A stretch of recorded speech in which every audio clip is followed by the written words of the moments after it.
How's your production on pasture? Our profits down? Our weight gain's down. What are you going to do about it? Do something cost-effective. Do something that will make a difference. To add the first and proven leader in feed-through hornfly control to your cattle rations,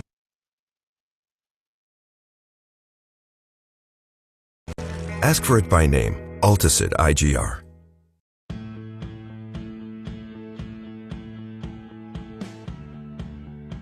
Your land is more than a business. It's a heritage that has been passed down from those who tended it before you, by those who shaped it, changed it, and cared for it. Your land has a legacy, one that you carry on, but also one you build on. At Corteva Agriscience, we are the stewards of a lasting legacy. We have a responsibility to Dow AgroSciences to maintain the relationships and trust they built, and to build upon those foundations, to help you care for your land, to provide innovations that help you protect the hard work and investment you've poured into it, to help you build a legacy that can be passed on for generations to come. Corteva Agriscience.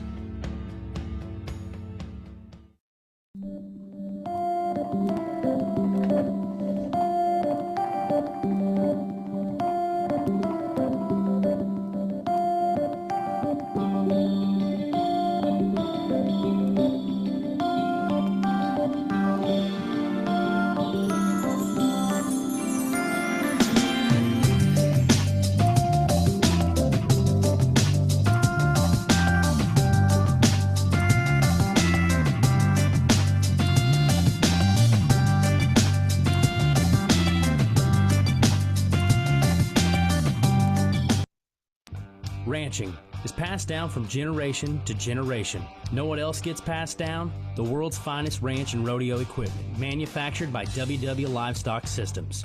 Ranchers demand quality, and they have come to depend on WW equipment to fulfill their needs, large or small. We invite you to consider WW, made in America, available coast to coast. WW Livestock Systems, the world's finest since 1945.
Good morning, and thank you for joining us again for one of our virtual Zoom meetings.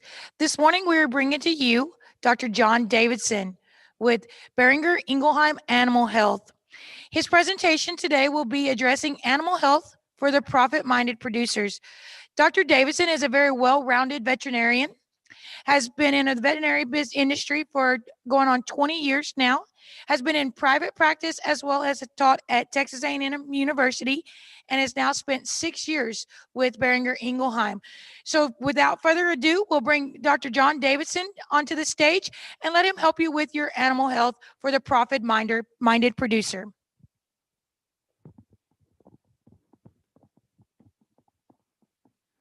Thank you, Cody, and good afternoon to you all out there. What a strange world we're working in today. Normally that we would do a meeting like this with a room full of producers, maybe 100, 200 people out there, and now we're coming to you virtually live from Bryan, Texas, and it's a privilege to be with you today. I appreciate your time and attention for an important topic. We will talk about priorities for your operation to help you become more profitable. We know that you face many challenges, and even in a year like we've had this year, with certainly the COVID-19 pandemic has impacted all of our lives, and certainly had a disruption in the cattle cycle, and the price speculation that's been out there has certainly presented unique challenges. But even with regularly occurring situations like drought and flooding and other weather impacts, and now we have human health issues and so on that have impacted our business, it's always important to focus on what we are doing in taking care of our cattle and helping our bottom line. And it's great to be with you today and share a few concepts that I've seen over my time as a veterinarian, and hopefully give you some things that you can take away and improve the performance of your business. So I titled today's presentation, Animal Health Priorities for the Profit-Minded Producer. Ultimately, you're in ranching and in the cattle business. Certainly for quite many of you, I would imagine it's been a multi-generational family enterprise that has sustained your families for quite some time. Some of you might be somewhat new to the cattle industry, and some of the concepts today might have more value and more impact for you. But all of us we want to see you be successful. We want to see your cattle perform. And at BI, we have the mantra of cattle first.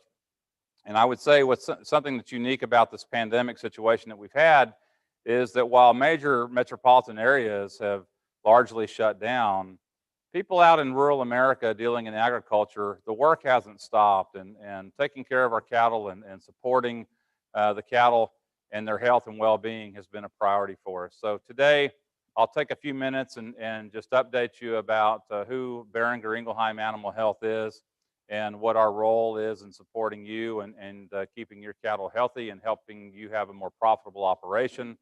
And then we'll go through some benchmarks and production metrics that I think are important for you as you're looking at your profitability.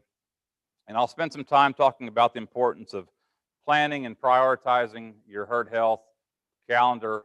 And then lastly, I'll touch on some critical areas of focus, ultimately with the bottom line being your bottom line and the health and performance of your cattle. So I'll tell you a little bit about BI here just to get started. We are the largest privately held health organization in the world. And when you combine our human and animal health businesses, we have over 50,000 employees around the world. We are in business in 150 countries or markets. Here in the U.S., we have about 3,000 employees in animal health.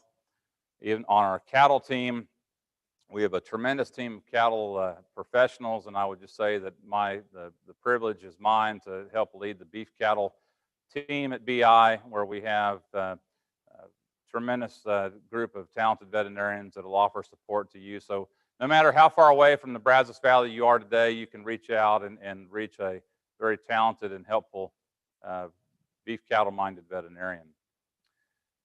Where did we get? How did we get to be one of the largest animal health companies? Well, this graph or this schematic kind of tells the story. We have been in business since 1885. We have grown through some acquisitions as of late. About 4 years ago, acquired Mariel and expanded our parasitology portfolio so we can really deliver more solutions to you. And I'll touch on a few of those products towards the end. Here is our lineup. You'll recognize quite a few products here, some of which you probably use on a regular basis in your cattle operations. But we are the global leader in parasitology, in supporting taking care of the intestinal nematodes or worms that are profit robbing in so many of our operations. But products like Long Range, Ivomec, Ivomec Plus, Synanthic, Epernex, those are all leading products there, and I'll touch on a few of those. And you're probably also familiar with quite a few of our biologicals and vaccines that you see represented here today. Why is herd health important? Ultimately, we want to make sure that we are minimizing the potential impact of economic disaster through unforeseen and unplanned health events that disrupt the normal productivity of our cattle operations. As you can see in this picture here, I love this picture because that fellow working cattle there that was kind of sitting up on the gate, he was in a pretty good spot, and all of a sudden things change in very short order for him, and similar things can happen with you as a beef cattle producer if we're not paying attention to important diseases and diseases of consequence that can impact your bottom line. And we will spend some time touching on those and the importance of having a herd health calendar and making sure that that calendar is reflective of the threats, and I would say the real threats and evidence-based threats that are very real world and impact cattle operations, not only in the Brazos Valley, but throughout Texas, the southwestern U.S., and affecting cattle operations all over the United States. Several years ago, I was passing through an airport and saw this ad, and it really tells the story of the challenge for beef cattle producers all around the country, and that is, how do we get more out of less? And that's the demand that's placed on us throughout the world. We've got more mouths to feed. We've got to focus on our efficiencies and how we can produce more pounds of calf, wean more pounds of calf, and ultimately command a better return on our investment in our resources. So we'll touch on that. How do you know where you stand? And that is one of the challenges that we see in a lot of operations that don't keep adequate and sufficient records. And I would encourage all of you today, if you're not keeping good records for your own benchmarking, now's a good time to start. We know that we can look at prior work that's been done. Some of this was even led and spearheaded through some activities in Texas A&M years ago, but standardized performance analysis or SPA.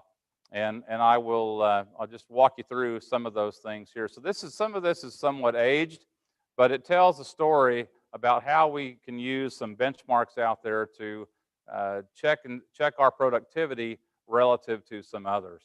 And if you look at the SPA map, you can see that we're kind of on a dividing line here in the Brazos Valley between regions 1 and 2 in this slide. So we will walk through some of the production metrics that were captured in this very large data set. Up to about 55,000 head of cattle are represented in this data set, and I'll share this with you now. Look at pregnancy percentages across the regions, and you can see that by and large, regions 1, regions 2 did really well in terms of pregnancy percent.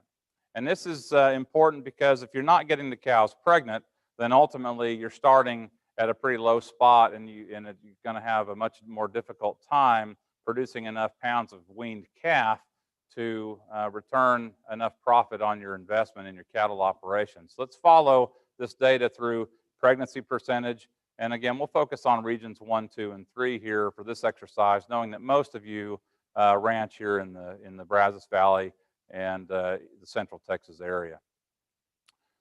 Calving percentage. So now you can see where we were somewhat equivalent in pregnancy. Now you can see some clear differences in those 3 regions and the ability to keep a pregnancy viable all the way through parturition or delivery of that calf. And this is when we start thinking about diseases that impact reproductive performance, such as leptospirosis.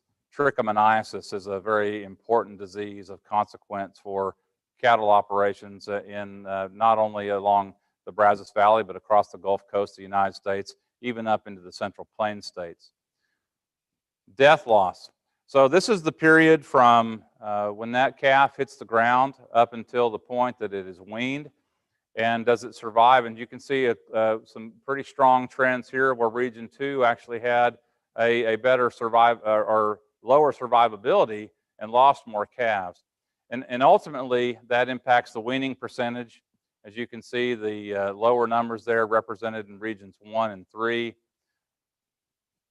So what do we arrive at? We want to arrive at a number of how much beef we're producing per exposed female. And what I have here, if any of you have heard me present or speak before, this is something that I talk about quite often. This is the most basic of production metrics that I think you as a cow-calf operator can manage your herd relative to prior history, and that is pounds of calf weaned per female exposed. And I'll walk you through how that is calculated. So you take the total pounds of calf that you weaned in that giving season, divided by the total number of females that were exposed, and you'll take that number, and I would write that number down. I've encouraged ranchers to have that number and maybe put it on a 3x5, stick it on the medicine cooler out in the barn, and know that this is our benchmark for where we want to move forward. And by paying attention to your prior history and performance, then we can see how subtle changes in our operation, adding some more attention and focus to the reproductive performance, and also making sure that our health programs are covering the important diseases of interest that can ultimately take that pregnancy, wipe out that pregnancy, and then we have a female that we've been maintaining, feeding, pasturing through the winter, sometimes having to provide supplemental forage in drought conditions and not getting any return on that investment. So what's the relationship to profitability in some of these factors? And first, we have the percent weaned calf crop. And there's a lot of things that drive that weaned calf crop. Ultimately, it's starting out with a high pregnancy percentage, and then we have the health throughout the pregnancy period, and then the neonatal period when that calf is born. What is the quality of colostrum in that cow herd?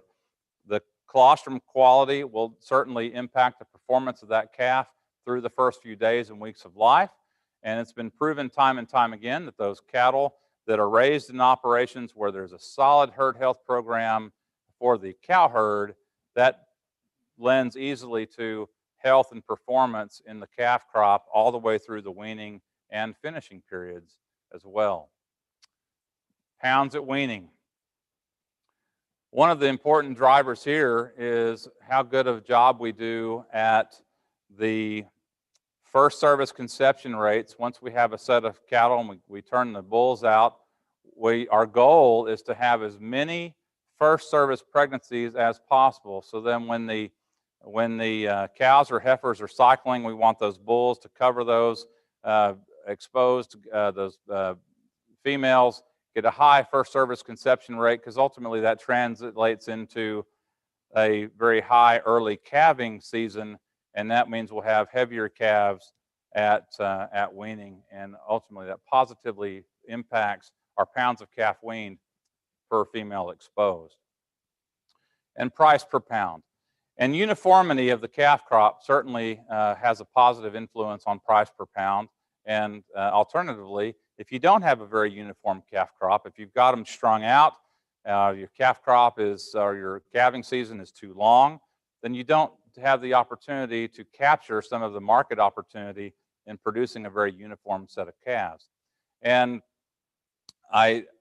when I share information like this, I oftentimes in a live audience, I don't get the benefit of that today, but in a live audience, I will ask producers and ranchers in the room, how many of you think you have influence over these variables represented on this triangle here today? And they all agree that they can influence percent weaned calf crop, pounds at weaning, but very few think that they influence the price per pound, and that's just not true. If you manage your reproductive performance and efficiencies very tightly, and you have a very uniform set of calves that have historical health performance, you command a much greater price per pound And I'm here to tell you today that some things that we're going to talk about in the next few minutes will positively influence that. And ultimately, the better price you command has, as you know, as a key driver in the profitability of your operation. A very good friend and colleague of mine and former professor here in College Station, now he's at West Texas A&M, Dr. Dan Posey, published a really neat piece of information several years ago on the 7 management techniques that move a producer towards profitability. And I use this as a guide somewhat to walk us through very quickly what are the kinds of things that we need to be thinking about on a regular basis to minimize performance losses to ultimately drive more pounds of calf weaned per female exposed. Breeding soundness exams. Now, in Dr. Posey's work, he talks about breeding soundness evaluations on bulls.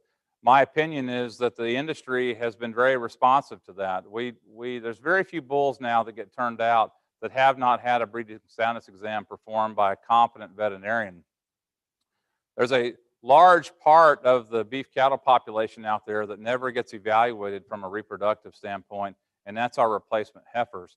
And so I will modify Dr. Posey's message a little bit and say that breeding soundness evaluations should also extend to the replacement heifer as well. And I'll touch on the significance of that here after this slide. Palpate females and remove non-producers. In those operations that have high pregnancy loss, it's critical that you remove those cattle that are not going to produce a calf for you. It's also a very important feedback mechanism to know how well your bulls and your male to female ratios, how strong your herd health program is against reproductive disease pathogens, things that can undo a pregnancy. So palpation and preg rates tell us a lot in a very short order. So for a few dollars per female, this is a pretty valuable piece of information and also a critical opportunity for you to manage and reduce costs by culling those non-producers. Maintaining moderate body condition at calving. And I'm coming to you live right now from Producers Cooperative in Bryan, Texas, and they spend a lot of time educating ranchers about the importance of proper nutrition for beef cattle. And nutrition is important. Body condition is a critical driver to reproductive success. I could show you chart after chart of the influence of poor body condition and reproductive performance. So bottom line is, when a cow calves, if you can see several of her ribs, if she's less, say a 4 or less in body condition, the odds are very high that she will not even be cycling by the time the bulls are picked up out of the pasture, unless you just have a really long breeding season. Managing body condition and the critical benchmarks there would be, you want to target about a 5, 5.5 for adult cattle and heifers. You want to be at a 6 out on a 9-point scale so that you properly manage their body condition. That does 2 things. Number one, it positively influences their rebreed or their breed back after they calf, but also we know that there's a positive benefit to appropriate body condition on the kind of colostrum quality that these cows and heifers will produce for their calves. And we know the importance of quality colostrum at setting that newborn calf up for performance after it, not only while it's in your ownership, but also as it moves through the stocker and feeder segments as well. Appreciate the hidden value of vaccinations. And this is an important consideration where, again, cow-calf operations where they pay critical attention to diseases of significance and consequence also reap the benefits of having the positive health performance in those newborn calves through the benefit of quality colostrum. Deworming suckling calves. How early is too early to deworm a calf? It's a question we get quite often. I would tell you that when a calf is out, as the rumen starts to develop function and they're basically getting the milk from their dam, but also starting to graze, they're getting exposed to the parasites. And the younger the calf, the more vulnerable they are to intestinal parasitism. As a bovine matures, there's a few things that happen. One is their immune system becomes stronger. That means they do a better job responding to the vaccines that we put in their system. But the other thing is we know that even invading organisms like intestinal parasites, the older the cattle get, the stronger their immune systems fight off and the less significance intestinal parasitism takes on. But the suckling calf, the pre-weaned calf, that's an important animal to pay attention to what's happening from a parasitology standpoint, making sure that we don't have negative consequences to their growth and performance, but also their response to vaccination. Growth implants. You know, as an industry, we have seen a large shift away from using implants in many situations, and there's certainly some marketing outlets there now where you can be rewarded for having hormone-free, you haven't added any additional hormones to the beef cattle. I would say hormone-free is kind of a misnomer because they have certainly have hormones circulating in their systems naturally. But when we add additional hormones, there's opportunities there to shift the performance of that beef-producing calf. If you are a type of producer that is weaning and marketing locally at a barn, and you're not going to see the benefit of a non-hormone NHTC type marketing outlet, then implanting those beef calves is one of the best returns on your investment, or ROI, that you can have in terms of the additional pounds of calf, the pounds that calf will put on for the dollar inputs that you see there. And lastly, reduce the cost by determining your unit cost of production. And this is where you work very closely with a ranching accountant and help you with your records and proper management. This is not for everybody, but particularly the larger operations are doing this already. But if you can pay attention to some of these things, you certainly will have an opportunity and a shift towards becoming more productive and ultimately more profitable. Another local legend, I would say, Dr. Jim McGrann, a mentor of mine and a strong influence in a lot of large beef cattle operations, not only in the Brazos Valley, but around the United States. He told me a few years ago on the telephone that he was concerned that the reproduction rate in the U.S. cow herd has not really improved at all. So what are we doing? Where are we seeing these losses? And I'll take you through some critical areas I think you ought to focus on. So first thing is suboptimal production. And this is really targeted to heifers. And this is very old research. This goes back to 1966, but it couldn't be more true today. Lifetime production is dependent on the first record. And what Dr. Bellows was mentioning here, or referring to, is a replacement heifer on when we get her pregnant. Do we get her pregnant in the first 21 days of the breeding season, the second 21, or day 42 and beyond? The simple fact is that for a replacement female, those first service or that first 21-day period when the bulls are turned out, when breeding is taking place, that drives her lifetime beef production. In fact, heifers that get pregnant in the first 21 days will, over the next 6 calves, have heavier, statistically significantly heavier calves than females that get pregnant just 21 and 42 days later. So, heifer fertility, I'm a big believer in this. If there was one single thing that I would ask you to add to your herd health calendar, if you are in the business of developing replacement heifers, have your veterinarian check those heifers for sexual maturity prior to turnout, and that's called a reproductive tract score. Not every veterinarian does that, but if they're not offering that service, ask them to, because ultimately it's better for both of you.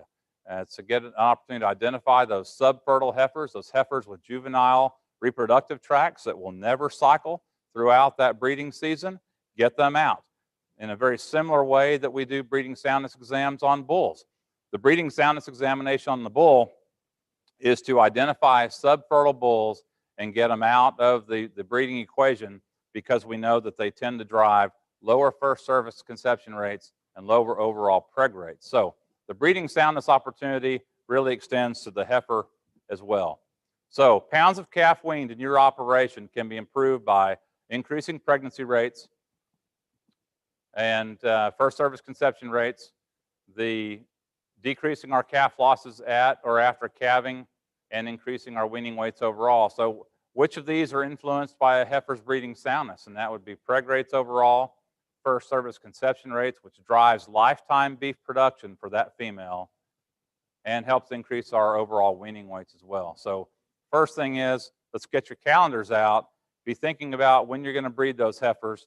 And around 12 to 14 months of age on a typical English type replacement female is a good time to assess their sexual maturity. If they're cycling and have evidence that they're cycling through that reproductive tract score, they're much more likely to get pregnant early in the breeding season, and that has a positive influence for you and your bottom line. Took this information from Kevin Good at Cattle Facts. I think it's worth sharing, and many of you have probably seen this before, the 11 habits of high return producers. Ultimately, there's a pretty big spread between your higher returning producers and your less profitable producers. So what are the habits of the high return producers? And you can see them listed here for you. I will key in on a few here for you. Higher average weaning weights, higher conception rates, more pounds of calf wean per female exposed. And if you're not measuring that, how can you manage it? And that's a question that I'll pose to you today. Preventative herd health programs. We can do a really good job feeding cattle, have really nice looking cattle that we're proud of, and actually have really good bulls and good preg rates. And then all of that can be undone if we're not paying attention to important and critical diseases impacting reproduction, lepto, trichomoniasis, IBR, BVD, just to name a few. High return producers don't compromise in these areas: animal health, nutrition, genetics, and marketing. So, how many of you have a herd calendar? How many of you have a calendar that's printed in paper, that's on the refrigerator or someplace around your office that you refer to, that you periodically update with your veterinarian? It's really important. If you don't have that written down, the likelihood of you executing some of these critical steps is much lower. So my advice to you is to have that calendar written down. Review it periodically with your beef-minded veterinarian. Find that veterinarian that's passionate of not only about beef cattle, but also your success as a beef cattle rancher. And then I would ask you to, in many respects, depart from tradition around what your calendar may have looked like in the past. Take a really good snapshot of what the risks and challenges are in today's times. What are the diseases that we're seeing out there? What are the diagnostic laboratories seeing in terms of what are the threats to pregnancy today in a beef cattle operation? Make sure that your herd health program is solidly built around the true threats. At the end of the day, vaccines are a lot like insurance.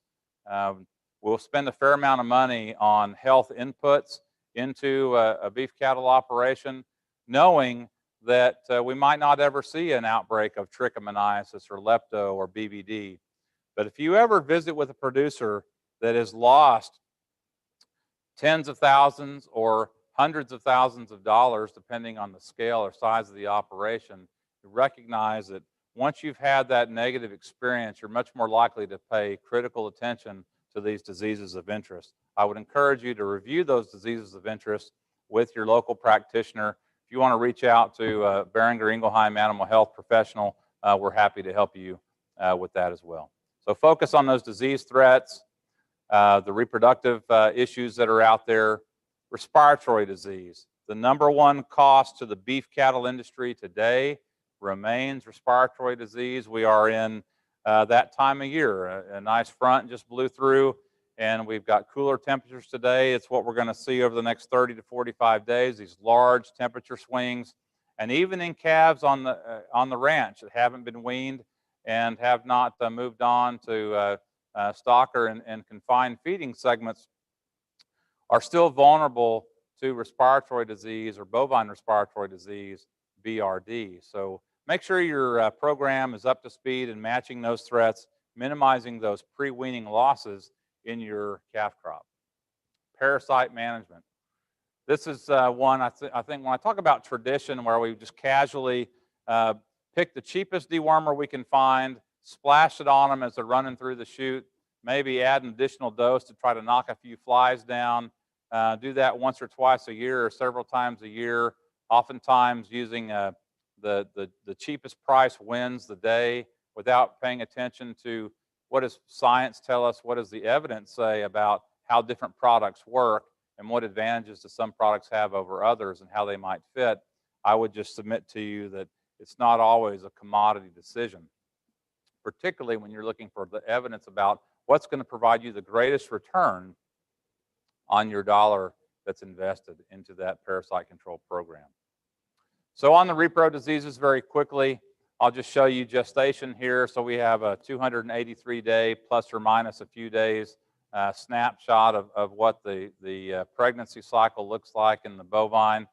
And what I've listed here for you are some diseases of significance that you need to be thinking about in your program.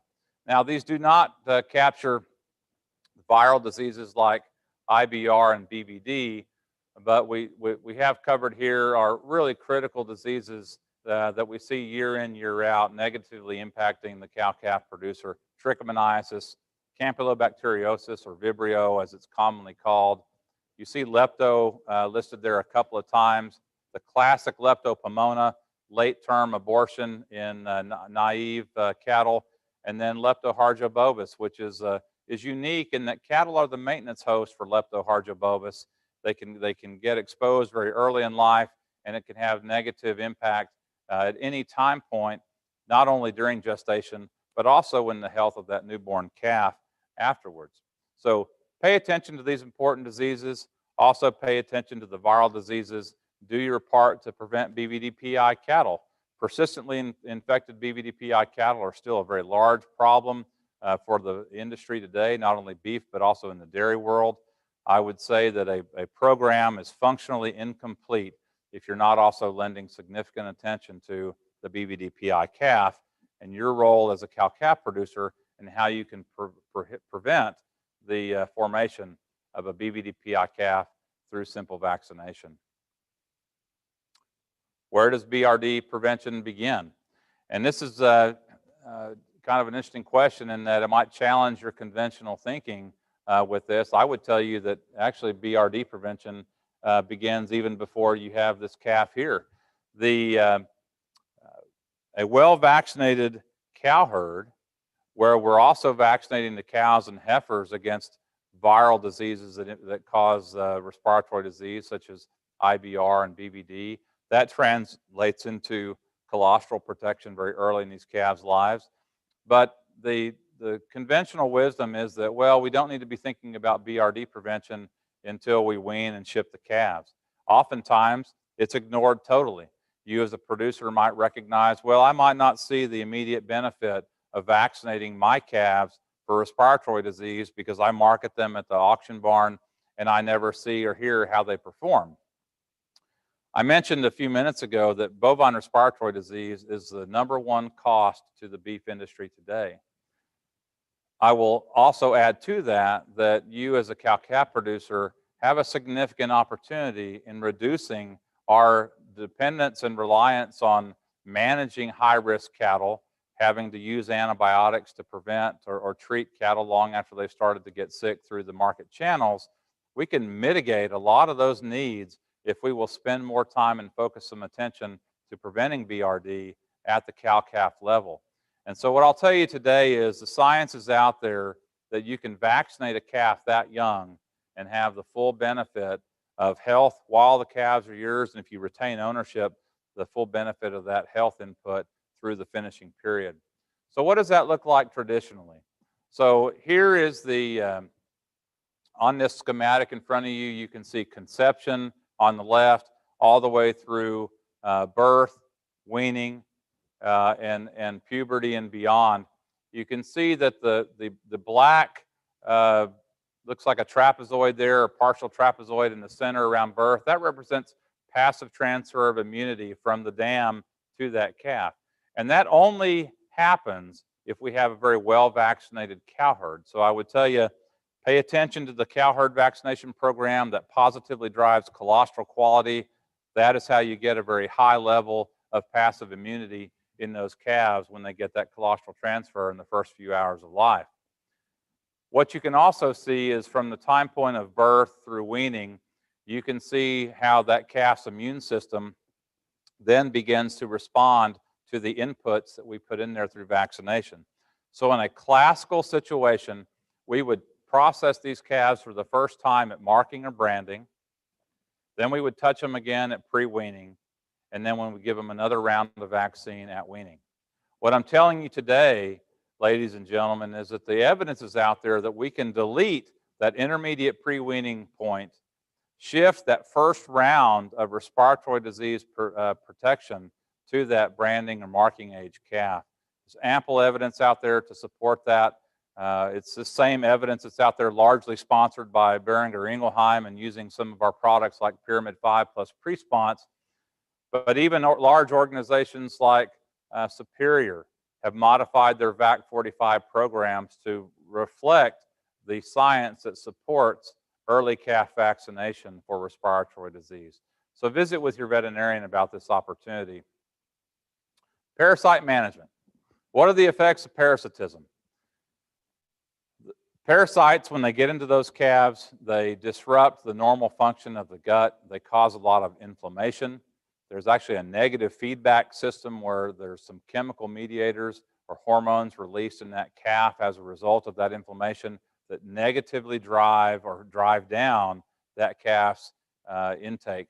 So you might have in a perfect spring or even summer or fall moisture pattern where we've got ample grass out there for those cattle.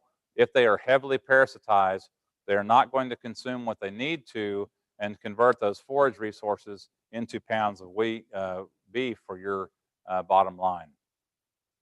Negative impact of parasitism on the immune system.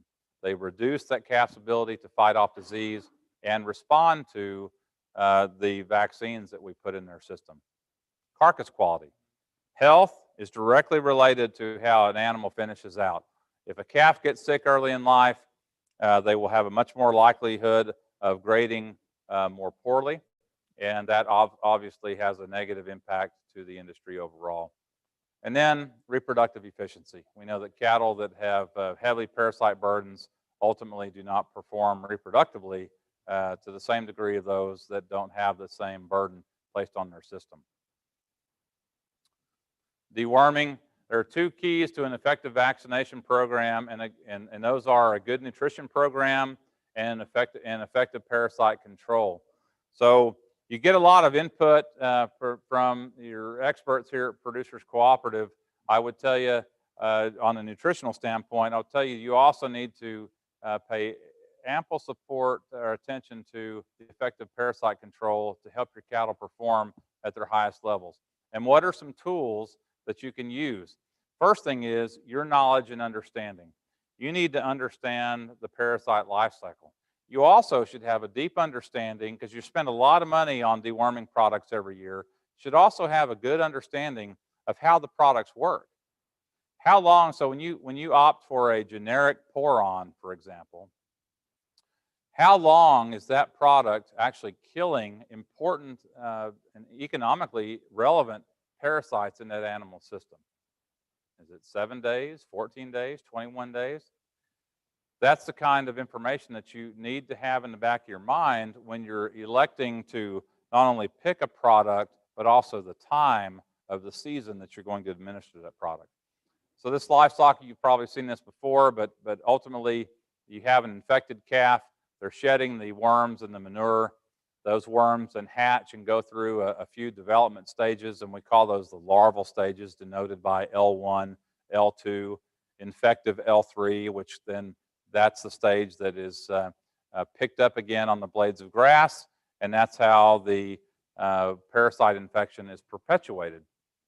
The goal is to minimize the shedding, minimize the negative impact of inflammation in that calf's gut, allow that animal to convert as much of the forage resources that you're providing through your good pasture management into pounds of calf weaned for your operation. What are the tools for effective parasite control? And as I mentioned, BI is the global leader in the parasite portfolio that we have today. We have an unmatched portfolio out there for you to pick and choose between. Each of these products has unique attributes. I'm going to talk about 3 of them here, and then I will conclude with my presentation today. Synanthic is an oral white drench dewormer, and I'll talk about a few of the attributes of Synanthic. Epernex is epernamectin, and this is a pour-on formulation. And then we have what really was a major shift in thinking around how we manage parasite control in beef cattle, and that's long range. And this is the first product that actually exhibits a secondary release after injection and kills parasites for up to 150 days, which could be the entire grazing period. So there's different classes of anthelmintics, and if you have not already been privy to it, you're going to see and hear a lot more about using 2 products at the same time. And that is described a couple of different ways. It can be either called concurrent therapy or concomitant therapy or dual therapy, but it is taking 2 different kinds of products in different classes with different mechanisms of action, treating the cattle at around the same time or at the same time with these products to more effectively and completely kill the parasites that are in those cattle. The advantages of using 2 different classes of antibiotics really goes to a more complete kill overall, but also minimizing the development of resistance that happens out there just through natural selection. So we know that what we've seen in the small ruminant world are the development of parasite resistance there, and we are starting to see signs of that in the beef cattle world as well. One of the solutions for you to minimize the development of resistance on your operation is to, when you deworm, to utilize 2 classes of product at the same time. In fact, leading parasitologists around the world today, this is their standard recommendation to minimize the development of resistance. So as you can see here, we've got the typical insecticides, the pour-ons injectables. We call those macrocyclic lactones. Those are the lion's share of the products used today. And then we see the white wormers gaining in popularity very quickly as part of a dual-phased approach to addressing parasites in your cattle. So I will move through the products within each of these classes now, and you can see the insecticides here, products that you are very familiar with. The BI brands would be Long Range, Epernex, Ivomec. We even make one with a fluticide called Ivomec Plus. And then you have the white wormers. And Synanthic is our white wormer. I want to tell you just briefly about it here. It is the most concentrated of all the products that are out there. A lot of frustration in producers that don't like to use the hook and the oral drench. And they do that. They don't like it because there's large volumes of product that gets wasted on the ground. It's somewhat labor intensive. The advantage in using a very concentrated product like Synanthic is it's a small volume, very well tolerated by all stages of cattle in terms of young calves all the way through adult cows. And that small volume is easily tolerated. You don't have the waste. You can also treat, by comparison, on the same size bottles, for example, 1-liter bottles, you can treat more animals per bottle, both calves or cows, with Synanthic relative to other products in the marketplace. The other thing I will share with you here is something that is oftentimes ignored, or even producers might not be aware of the label advantages of Synanthic over some of the products out there. So I highlight the small dose there on the bottom of the screen. But the other thing that's important is the most economically important parasite in beef cattle is the Ostrortagiae parasite, called the brown stomach worm. And you see that listed there. And Ostrortagia is infective at the L3, and it starts to do damage in the animal at the L4 and above stage. So you can see our label claim there on Ostrortagia.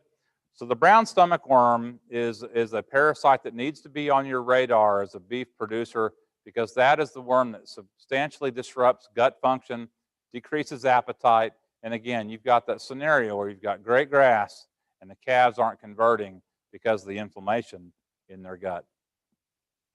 By comparison, on the number of cattle you can treat per product size against a leading competitor. So again, very concentrated, very broad label, and you can see the advantages there. But you need to consider adding a white wormer to your program for a more complete kill, and also minimizes the development of resistance in your operations, and ultimately for all of us that are in this game together, and that is ensuring sustainability and viability and efficacy of the products that we have available for us now and in the future. So you can do the mathematics. You can visit with the experts here at Producers Cooperative in Bryan, Texas. You can review the cost here and look at the number of head by comparison, and you'll see this penciled out for you. This conversation today is about improving your bottom line. If you're going to be progressive and adopt some of the best recommendations out there by leading parasitologists, you're going to add a white wormer to your portfolio and your calendar. Also pay attention to the return on that investment and look at cost per head as well. All of our products have a written guarantee. I'll highlight some of those here. If you use one of our products and you're not satisfied, contact your BI representative and we will make it right for you. So, in the interest of time here, I'm going to skip through the other features and benefits of Synanthic. I want to mention a couple of things about Epronex, and I'll close with long range. Zero meat and milk withhold on this product. One of the great advantages of a pour-on is convenience, but you also want to have the confidence that you're selecting a product that's going to work very well for you and has years of data behind it. This product was launched in 1997. It's been around a long time. Lots of producers out there and veterinarians trust this product as their pour-on of choice.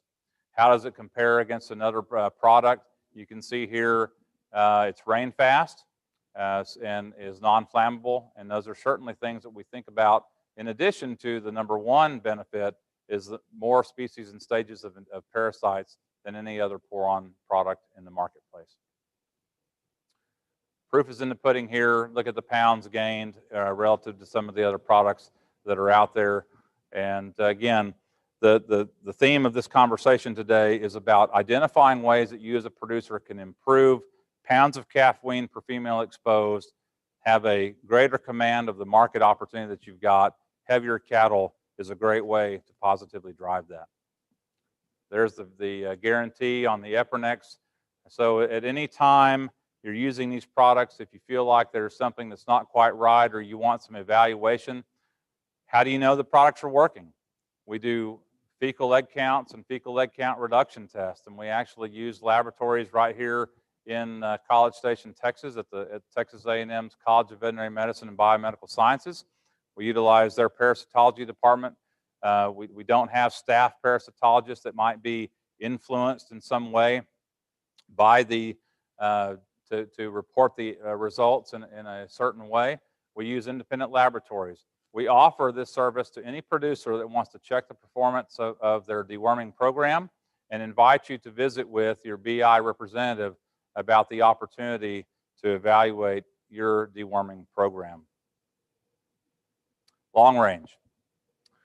Long range really changed the marketplace quite a few years ago as being the first injectable product. Number one, it's the most concentrated injectable product on the market. It's 5 times more concentrated than any other injectable in the marketplace, and also has the unique attribute post-injection of having a second peak down the road at 80, 90 days of post-injection.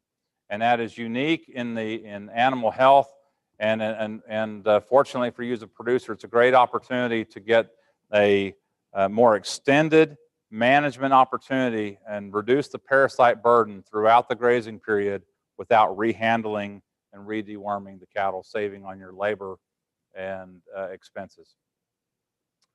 Comparison to some other to the other products that are out there, what I want to point to you is just the duration of killing power and how long that we kill relative to some of the competition out there, and that's the important takeaway from long range.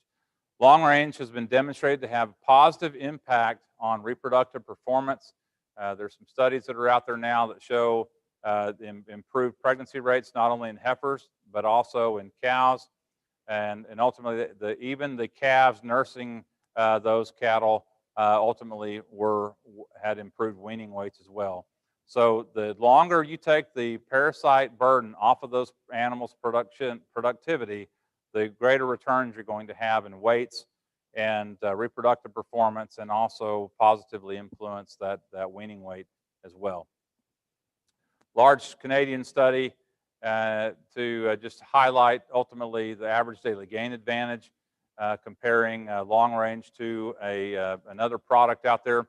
What we see in the work that we do, we'll see anywhere from about 0.15 up to about 0.25 or so pounds of gain a day, regardless of the geography. I know this is a Canadian work, but we've done plenty of demonstrations and ranches around the United States and some other studies that demonstrate the weight advantage and the weight gain. And it really doesn't take very long in that grazing season to account for the added cost of the long-range product. And ultimately, if the grazing season's long enough, you get that return on that investment dollar. So more information here just on the additional pounds. I won't belabor the point. I think those of you that are familiar with long range recognize and appreciate the weight gain advantage that it has and that sustained killing power over some of the competitors that are out there. And again, written guarantee. We have these guarantees on the deworming products, but also on biologicals as well. And when you take that, the fact that we've been in business since 1885, our veterinary team supporting cattle has over 5 centuries of experience. And we're here to help you towards your goal of improving your bottom line and becoming more profitable. So as always, we are in the food business. When we look at the labels, we also want to be mindful of the important withdrawal information on these products. Again, Epernex has a 0 withdrawal, and that's something that we're very proud of. Long Range has a 48-day withdrawal, and Synanthic was the other product I talked about, has a 7-day slaughter harvest withdrawal. So thank you for your time and attention. I know that we don't have time today for questions because there's nobody in the room with me here, but I hope that you all appreciate the opportunity to have a conversation virtually. I encourage you to follow up on the information you learned today. Work very closely with your beef cattle-minded veterinarian. If you have any nutrition questions, certainly reach out to the experts here at Producers Cooperative in Bryan, Texas. If you have questions about other ways that we can influence the health program and positively impact your opportunity to improve the pounds of calf wean per female exposed and your bottom line, I encourage you to reach out to the professionals at Boehringer Ingelheim Animal Health. And with that, I will sign off. Thank you very much for your time. We want to thank Dr. Davidson again for spending his time here with us this morning. Great information he brought to you guys. And I can tell you, as a field representative, we see a lot of shift going to a double dewormer, the white dewormer, and the injectable dewormer, and it is paying off in those herds. So great information again brought here. Also, if you look on the Expo specials, the Epernex products that he has mentioned in his presentation, there are instant savings this week. So up to $75 on the 10 liter, 20 liters, and those that we have here. So be sure to come in if you need to get some dewormer purchased. We have them available, and there are some instant savings that you can take advantage of that will end tomorrow. And also on your long range products, they do have a mail-in rebate going on till October the 31st. So we can help you out there if that's going to be your dewormer of choice, and we can get some pounds added to your beef, and that gets you more dollars on your paycheck. Be sure to come in and join us this week. Again, we're going to be here through tomorrow with all of our Expo specials, giving away daily door prize drawings. You may register online at www.producerscooperative.com to be eligible for our door prize drawings and to register for our Everything Ag Expo.